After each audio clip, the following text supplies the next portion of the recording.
siku utasimama kumwambia Mungu ya kwamba hata kama watu wananikataa, hata kama sipati watu ambao wananiunga mkono, lakini nina imani ya kwamba Mungu upo pamoja na mimi, kwa sababu malaika Bwana anamwambia Gideoni, nenda na uwezo wako huo. Sasa kwa kupitia Gideoni kuamini ile sauti, ndicho kilichomsaidia Gideoni kuweza kuleta matokeo chanya kwa wana wa Israeli. Kwa hiyo muamini Mungu ya kwamba ana uwezo wa kukusaidia. Muamini Mungu ya kwamba kile alichokuambia ni amina na kweli.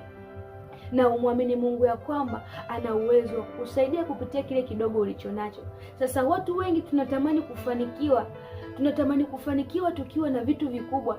Tunatamani mpaka tuweze kufanikiwa mpaka tuwe na watu wengi, mpaka tuwe na uwezo mkubwa, mpaka tuwe na vitu vingi. Lakini tamani kuanza na hicho kidogo ulichonacho, kwa sababu hicho kidogo ulichonacho ndicho kina uwezo wa kukusaidia kuweza kupata kile kikubwa ambacho hauna.